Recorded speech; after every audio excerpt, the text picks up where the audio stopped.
I wanted to ask about your playing career Mhm. because you have, and you mentioned it with your season so far here of like there's going to be adversity. Yeah.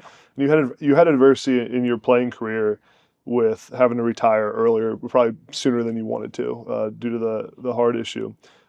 How did that adversity shape who you are now as a head coach?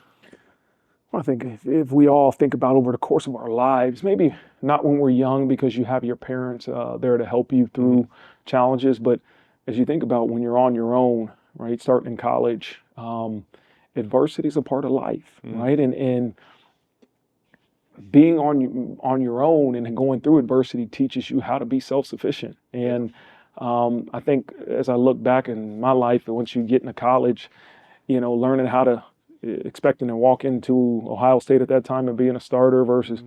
having to sit out sit behind some great players as a freshman. And I got hurt as a sophomore and ended up having to medical redshirt my Yeah. sophomore year. And all of a sudden you're the starter and you're fighting to be the starter going into your Hmm. senior year.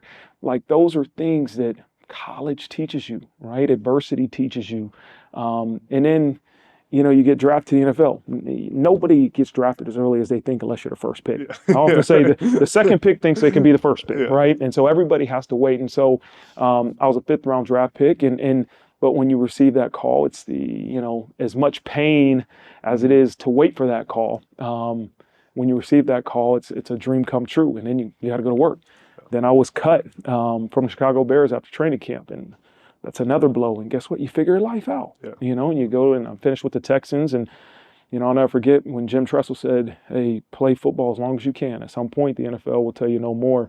And that's when the Colts found the enlarged heart valve and said, "Hey, we're not going to sign you. Nobody else is." And as hard as that was to hear, you figure it out. You Hmm. figure out what's the next step.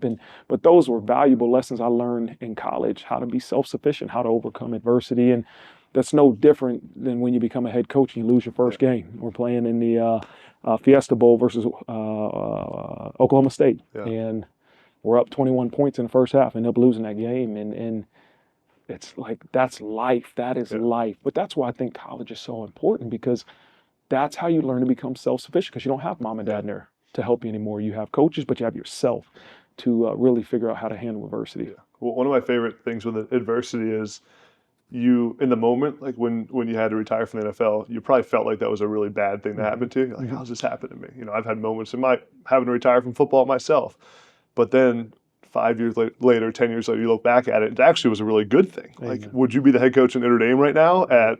at how young you are if you would have played 10 more years in the NFL? Like, probably not. And Exactly right. and so it's like you don't actually know if something's good or bad until you see how it impacts the rest of your life. Yeah, and I think you hit it. Perspective is everything, Yeah. right? And you can feel sorry for yourself, which we all do at times. But if you have the perspective that sometimes those we call them bloody wounds around Yeah. here. Sometimes those tough things that happen in your life end up making you better and putting you in a better situation. Then you have the perspective of we Yeah. needed that to happen. That's the greatest thing that could have happened to me or this football team or this program for us to gain. Like, Yeah. in order to grow, you have to struggle. Hmm. That's what I always No tell our doubt. guys. Like you have to struggle. No different in the weight room. If you do what's Hmm. easy, you're not getting bigger. So for us, in order to grow, you have to go through those struggles, and they stink during Yeah. the moment. All Yeah. struggles stink during the moment, but you appreciate them as you continue to move Yeah. forward.